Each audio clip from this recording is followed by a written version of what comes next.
O arquivo militar de 1870 guarda um segredo que o Estado brasileiro tentou enterrar por mais de um século. Não se trata de uma perda acidental de documentos em um incêndio ou naufrágio, como contam os livros escolares. Foi um apagamento planejado. Uma operação de silêncio coordenada entre o alto escalão do Exército Imperial e a aristocracia do Vale do Paraíba. No centro desse escândalo está um nome riscado com tinta ferrogálica, um borrão que esconde a identidade de um homem chamado Bento. O que você verá agora é o relato de uma traição que manchou a farda de generais e o sobrenome de famílias ilustres. Antes de continuarmos, peço que você se inscreva no canal e deixe sua nota de 0 a 10 para este caso nos comentários. Sua presença aqui é o que garante que histórias como a de Bento não permaneçam no esquecimento para sempre. A Fazenda Boa Esperança era um império de café no coração do Rio de Janeiro, regido pelo punho de ferro do Coronel Custódio. Lá, o silêncio só era quebrado pelo som do chicote e pelo murmúrio constante daqueles que viviam sob o jugo da escravidão. Bento não era apenas mais um braço na lavoura, e o Coronel Custódio sabia muito bem disso. Ele possuía uma característica que o senhor de terras temia e, simultaneamente, desejava usar em seu próprio benefício. Bento tinha uma memória cartográfica absoluta, capaz de decorar cada curva de rio e cada trilha oculta após percorrê-las uma única vez. Para o coronel, Bento era uma ferramenta de luxo, um guia que conhecia os segredos da mata melhor do que qualquer capitão do mato. Mas para o destino, aquele homem seria a prova viva de uma traição nacional que o Império jamais imaginou enfrentar. Tudo começou a mudar em 1865, quando os tambores da Guerra do Paraguai ecoaram nas senzalas e casas grandes. O recrutamento bateu à porta da Fazenda Boa Esperança, exigindo que o herdeiro dos Custódio se apresentasse para o combate.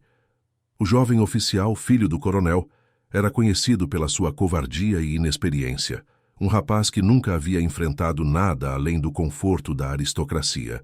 O pânico se instalou na linhagem dos Custódio, pois o herdeiro era a única garantia de continuidade do poder da família. A solução veio através de uma fraude documental cruel, executada com a precisão de quem se sente acima de qualquer lei humana ou divina.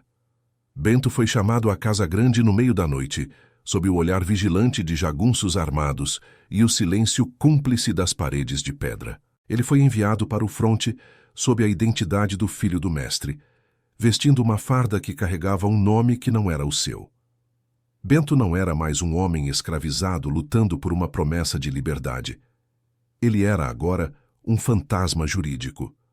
Um homem sem nome, vestindo a pele e o título de quem o oprimia, marchando em direção a uma guerra que não lhe pertencia. O que o Estado não previu foi que o inferno das trincheiras transformaria aquele homem em algo muito mais letal do que um simples soldado. Enquanto oficiais de carreira se perdiam nos pântanos traiçoeiros do Chaco, Bento guiava batalhões inteiros por caminhos invisíveis. Ele usava sua memória para mapear o território inimigo, encontrando passagens que não constavam em nenhum mapa oficial do exército. Bento não apenas sobreviveu à fome devastadora, ao cólera e às balas paraguaias que ceifavam vidas ao seu redor. Ele se tornou um estrategista silencioso, alguém que os generais buscavam quando a derrota parecia o único destino possível. Sua inteligência tática salvou a vida de homens que, em solo brasileiro, jamais se dariam ao trabalho de apertar sua mão. Mas Bento sabia que cada vitória no campo de batalha era um passo a mais para um confronto que ainda estava por vir. Nas batalhas de Curupaiti e Humaitá, ele viu o horror de perto e percebeu que a guerra era o único lugar onde ele era tratado como igual. Ali, sob o fogo cruzado, a cor da pele e a condição social importavam menos do que a capacidade de manter a tropa viva. Bento começou a ganhar o respeito de veteranos que desconheciam a fraude que o havia levado até aquele cenário de morte. O segredo de sua identidade era uma bomba-relógio que ele carregava no peito, junto com a coragem que aflorava a cada emboscada. Ele sabia que, para o governo, ele era apenas uma peça descartável, um substituto que deveria morrer para que um nobre vivesse. No entanto, Bento tinha planos que iam muito além de simplesmente sobreviver aos canhões de Solano Lopes. No calor da Batalha de Avaí, o destino ofereceu a Bento a oportunidade que ele precisava para mudar sua sorte para sempre. Em um momento de caos absoluto, ele realizou um feito considerado impossível pelos manuais de guerra da época. Ele recuperou um estandarte perdido e garantiu uma posição de artilharia decisiva, impedindo um massacre iminente da cavalaria brasileira. Pelo ato heróico, Bento recebeu uma condecoração em pleno campo de batalha, diante de milhares de soldados que o aclamavam. Mais do que a medalha, ele recebeu uma promessa assinada de próprio punho por um marechal do Império. O documento, selado com o brasão imperial, garantia a ele a liberdade plena e o reconhecimento de sua patente informal. Aquele papel era sua dívida de sangue paga pelo Estado, o passaporte para uma vida onde ele não seria mais propriedade de ninguém. Bento acreditou que a justiça do campo de batalha seria respeitada quando os canhões finalmente se calassem. Ele não sabia que a verdadeira guerra, a mais cruel e covarde de todas, só começaria quando ele pisasse novamente em solo brasileiro. Ao retornar ao porto do Rio de Janeiro, em 1870, o clima era de festa para os heróis que voltavam do Paraguai. Mas para Bento, o desembarque foi o início de um pesadelo que ele não havia mapeado em sua mente brilhante. Ele descobriu, da pior maneira possível, que o registro militar de sua unidade havia sido meticulosamente rasurado. O herdeiro do coronel já estava em casa há meses, ostentando medalhas que nunca conquistou e contando histórias de batalhas que nunca viu. A identidade de Bento fora devolvida à condição de simples propriedade privada, como se os 5 anos de guerra nunca tivessem existido. O Estado, em conluio com o poder provincial, havia emitido uma ordem secreta que mudaria o destino de muitos veteranos. A ordem era clara. Veteranos negros com promessas de alforria deveriam ser reintegrados às suas fazendas de origem imediatamente. Era uma manobra para evitar a desestabilização econômica dos senhores de terra que temiam perder sua mão de obra mais valiosa. Bento foi acorrentado ainda vestindo os restos de sua farda, sentindo o metal frio contra a pele que havia enfrentado a metralha. O retorno à Fazenda Boa Esperança não foi o de um herói, mas o de uma peça de caça capturada e devolvida ao seu dono. O coronel Custódio o esperava no pátio principal, com um olhar que misturava o ódio pela insolvência de Bento e o medo de sua nova postura. Bento não baixou a cabeça. Ele mantinha o olhar fixo e a coluna ereta de quem havia comandado homens no meio do inferno. O coronel percebeu que Bento não era mais o jovem submisso que partira anos antes para lutar em seu lugar. Ele agora exalava uma aura de comando e uma dignidade que o sistema escravocrata não conseguia tolerar. Custódio decidiu que precisava quebrar o espírito daquele veterano antes que ele infectasse o resto da senzala com ideias de liberdade. O coronel sentenciou Bento ao tronco vivo, uma punição lendária e temida em toda a região do Vale do Paraíba. Tratava-se de uma árvore secular cujas raízes e tronco haviam sido moldados para prender o corpo do condenado em uma agonia lenta. Ali, o homem ficava exposto ao sol causticante e às chuvas torrenciais, sem qualquer chance de movimento ou descanso. Diziam que ninguém escapava do tronco vivo, pois a carne do condenado acabava por se fundir à madeira em uma simbiose de dor. Era o símbolo máximo do poder absoluto da Casa Grande sobre qualquer tentativa de heroísmo ou rebeldia. Bento foi arrastado até a árvore sob o olhar aterrorizado dos outros escravizados, que viam nele sua única esperança sendo esmagada. O coronel acreditava que, em poucos dias, o herói de guerra imploraria por misericórdia ou se entregaria à morte. Mas o que Custódio esqueceu é que Bento não era apenas um homem forte. Ele era um estrategista que conhecia o valor da paciência. Ele já havia sobrevivido a cercos militares, onde a morte era a única vizinha, e o tronco era apenas mais uma trincheira a ser vencida. Enquanto a noite caía sobre a fazenda Boa Esperança, o silêncio que emanava da senzala não era de submissão, mas de um planejamento tático profundo. Bento usava cada segundo de sua agonia para mapear mentalmente as rotinas de vigilância, as trocas de guarda e os pontos cegos da propriedade. Ele não estava apenas sofrendo, ele estava conduzindo um reconhecimento de terreno para a operação mais importante de sua vida. O coronel achava que tinha o controle total da situação, mas ele não percebia que Bento já havia começado a subverter o sistema de segurança. A presença de Bento no tronco vivo tornou-se um farol de resistência silenciosa, um símbolo que unia a senzala em torno de um propósito comum. A rebelião que estava prestes a explodir não seria um ato de desespero desordenado, mas um ataque militar de precisão. Bento sabia que o tempo estava correndo contra ele, pois sua saúde física começava a ceder sob o peso da exposição implacável. Mas o veterano de guerra tinha um trunfo que o coronel Custódio jamais poderia imaginar que ainda existia.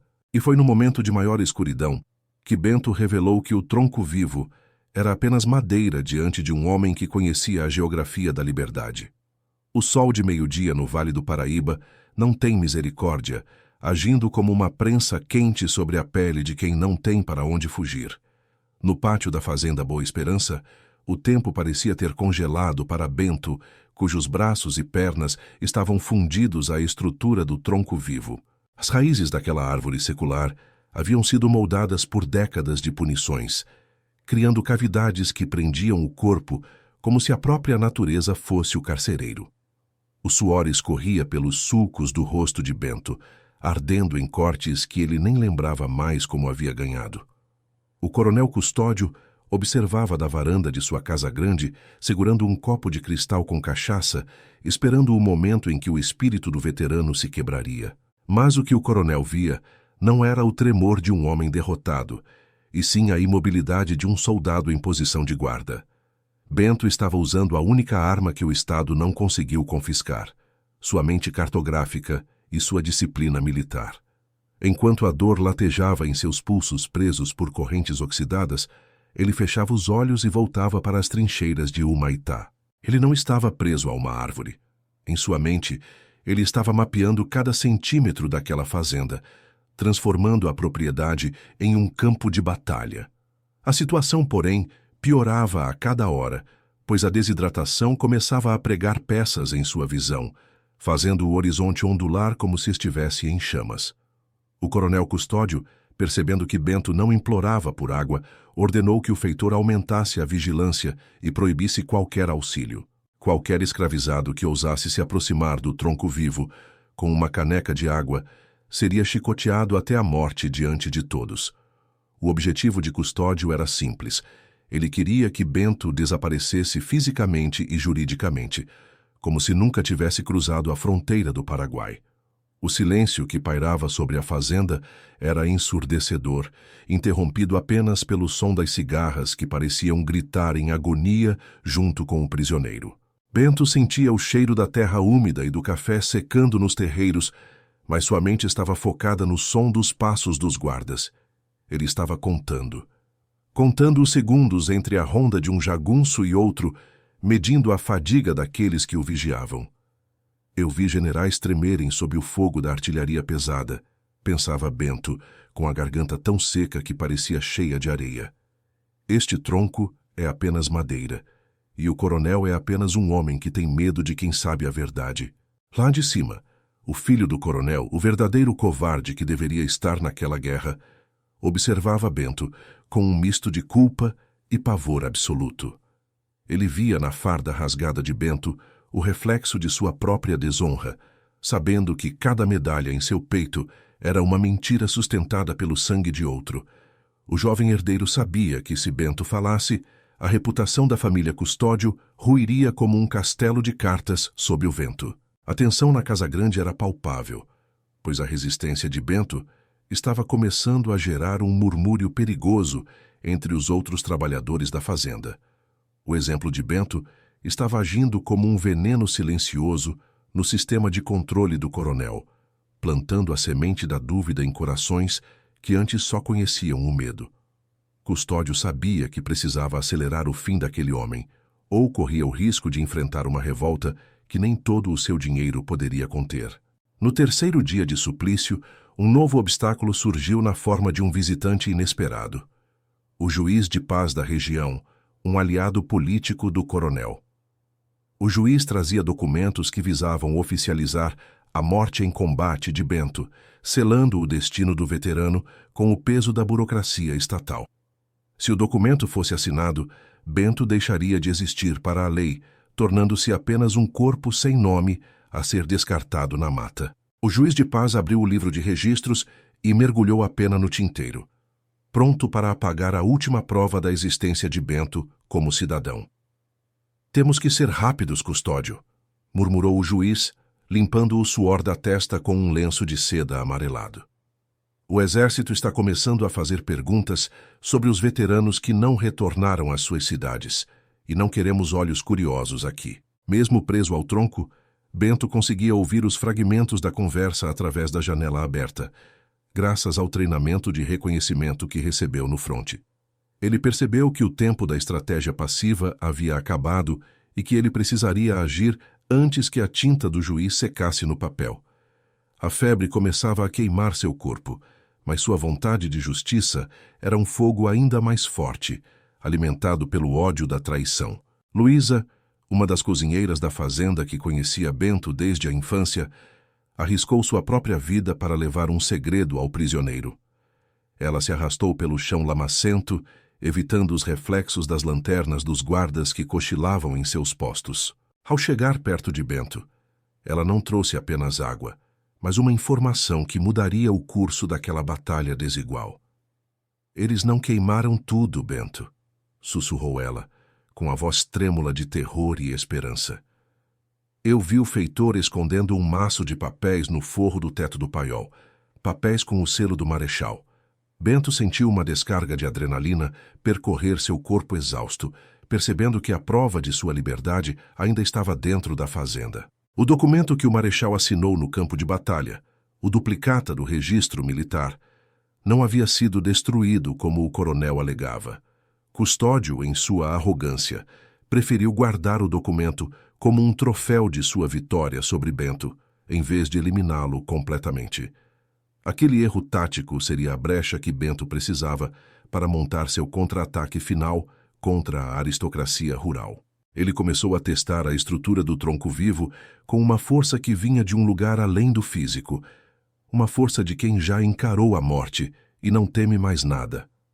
Sua mente cartográfica agora trabalhava em alta velocidade, calculando a trajetória exata que ele deveria seguir do tronco até o paiol. Ele precisava de um momento de distração, um evento que tirasse o foco dos jagunços e permitisse sua fuga impossível. A natureza, que antes parecia sua inimiga, agora conspirava a seu favor, com a chegada de uma frente fria vinda das montanhas. O som do trovão mascarou o rangido do metal contra a madeira, enquanto Bento usava uma técnica de deslocamento de articulação que aprendera com soldados paraguaios capturados. Cada movimento era uma agonia excruciante, mas ele sabia que o juiz de paz estava prestes a assinar sua sentença de morte definitiva. Dentro do escritório, o coronel sorria, acreditando que o problema chamado Bento estava finalmente sendo resolvido pela caneta da lei.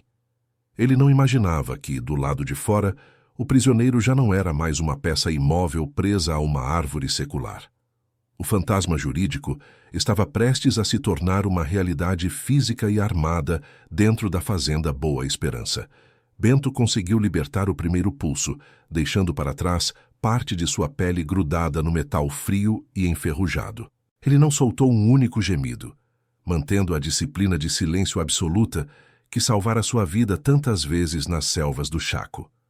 Agora, ele era um caçador operando dentro do território do inimigo, usando as sombras da tempestade como seu fardamento de camuflagem. O tronco vivo estava vazio, mas o coronel e seus jagunços ainda não haviam percebido que a fera estava solta. Bento se moveu em direção ao paiol, arrastando-se pela grama com a precisão de um sargento de infantaria em missão de sabotagem. Seus dedos tateavam o chão em busca de qualquer coisa que pudesse servir como arma, enquanto seus olhos monitoravam as janelas da casa grande. O toque do aço frio em sua mão foi como um choque de realidade, devolvendo a ele a sensação de poder que o Império tentou lhe roubar. Ele não era mais apenas um escravizado fugitivo. Ele era um veterano de guerra retomando sua posição de comando. O plano de Bento não envolvia apenas fugir, mas sim ocupar o centro do poder e forçar o Estado a olhar para o monstro que ele mesmo criou. O feitor parou no meio do pátio, a luz da lanterna balançando enquanto o vento da tempestade aumentava de intensidade. Ele caminhou lentamente em direção à árvore, franzindo a testa ao ver as correntes penduradas e o vazio onde Bento deveria estar. O grito de alerta que ele estava prestes a soltar morreu em sua garganta antes mesmo de ser pronunciado. O silêncio da noite foi quebrado apenas pelo som da chuva batendo nas folhas de café, escondendo o curto embate que ocorreu nas sombras. Bento agora tinha uma lanterna, uma arma e, o mais importante, a localização exata do documento que provava sua identidade. Ele sabia que o coronel Custódio e o juiz de paz ainda estavam no escritório, celebrando uma vitória que já não existia mais. Seus dedos encontraram o maço de papéis envolto em couro, e o selo do marechal brilhou sob a luz fraca da lanterna roubada. Ao abrir o documento, Bento viu seu nome verdadeiro e sua patente militar escritos com a tinta da honra que o coronel tentou apagar. Com a prova em mãos, ele não precisava mais se esconder. Ele agora tinha a munição necessária para o julgamento final. Os outros escravizados começaram a sair das senzalas, atraídos pelo pressentimento de que algo histórico estava acontecendo. Eles viram Bento, não como um homem ferido, mas como o líder que o Império tentou silenciar, marchando para o confronto direto. O coronel Custódio, dentro de seu conforto, ouviu o som de botas pesadas subindo os degraus de madeira da varanda. O juiz de paz deixou cair a pena, manchando o livro de registros com uma enorme gota de tinta negra que parecia um buraco no tempo. O coronel Custódio levantou-se, seu rosto perdendo a cor, ao ver o homem que ele acreditava estar morrendo no tronco agora diante dele, armado e com os olhos em chamas. Bento jogou o documento selado sobre a mesa, cobrindo a fraude que o juiz estava prestes a oficializar. A guerra não terminou para mim, coronel, disse Bento, com uma voz que parecia vir do fundo de uma tumba. Ela está apenas começando aqui, dentro desta sala, e desta vez eu conheço todos os caminhos para a sua derrota. Mas o que Bento não sabia era que o coronel ainda tinha uma última carta na manga, um segredo que poderia tornar aquele documento inútil. O coronel Custódio recuou 2 passos, sentindo o peso da presença de Bento, como se fosse uma força da natureza invadindo sua sala. O silêncio no escritório era tão espesso que se podia ouvir o ranger das tábuas do assoalho sob o peso do veterano. Bento não gritava, mas sua voz tinha a autoridade de quem comandou homens através de campos de extermínio no Chaco paraguaio. Este papel não é apenas um registro, coronel, disse Bento, com o sangue ainda escorrendo dos pulsos feridos sobre o tapete caro. É o testemunho de um marechal do Império que viu quem realmente carregou a bandeira enquanto seu filho se escondia nas sombras.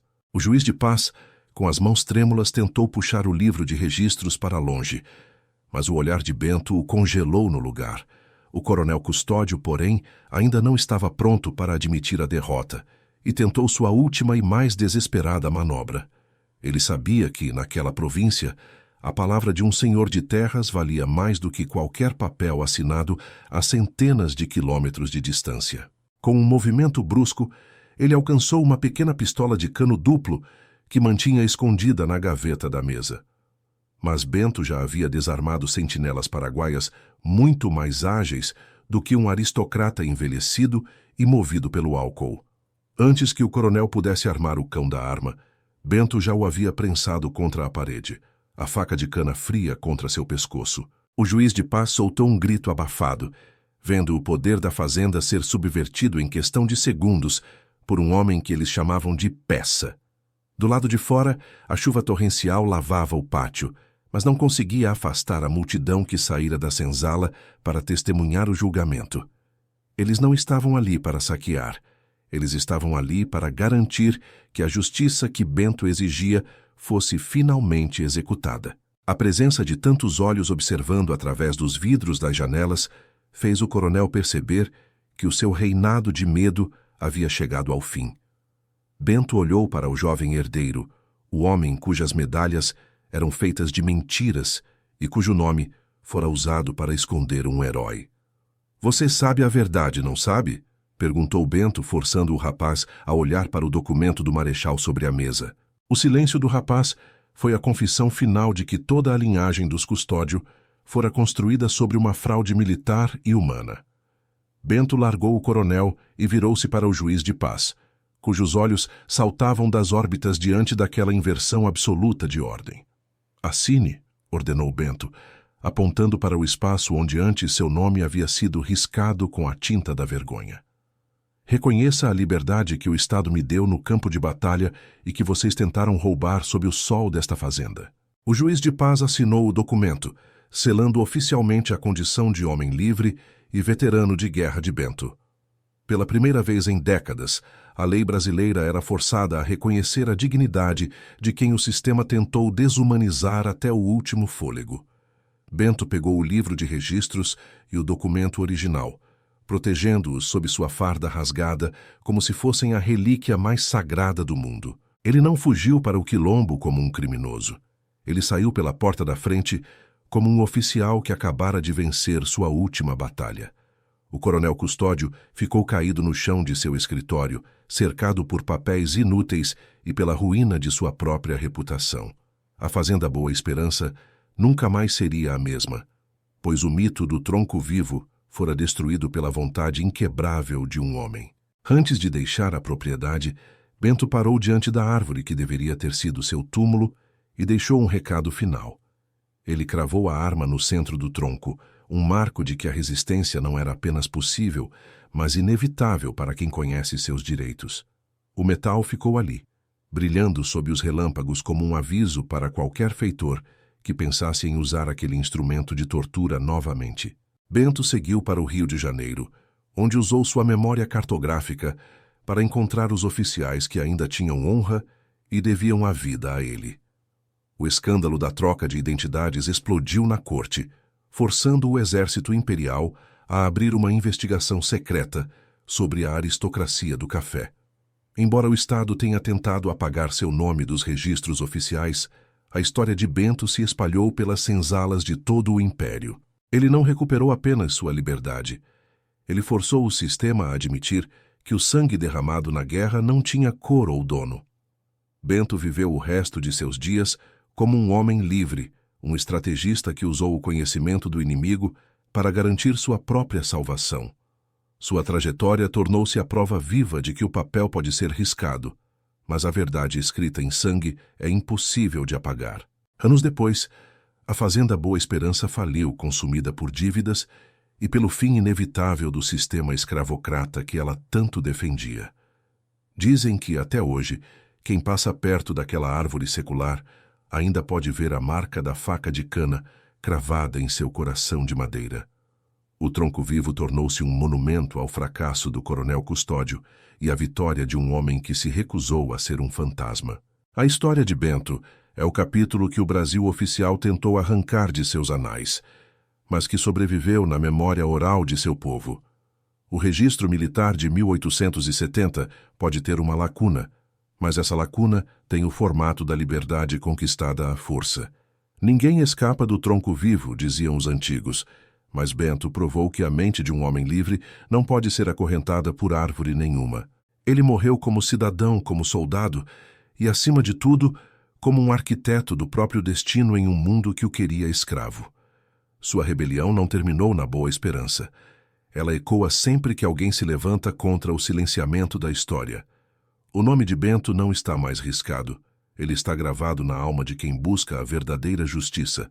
Se você chegou até aqui, é porque acredita que a história real merece ser contada, mesmo as partes que tentaram esconder de nós. O caso de Bento é um lembrete de que a inteligência e a coragem são as únicas armas que nenhum tirano pode confiscar. Não deixe que nomes como o dele sejam esquecidos novamente sob a poeira de arquivos propositalmente negligenciados. Sua participação é fundamental para que continuemos trazendo à luz esses segredos enterrados pelo tempo. Por favor, inscreva-se no canal agora para não perder os próximos capítulos desta investigação histórica. Deixe sua nota de 0 a 10 para a coragem de Bento nos comentários e compartilhe este relato com quem valoriza a justiça.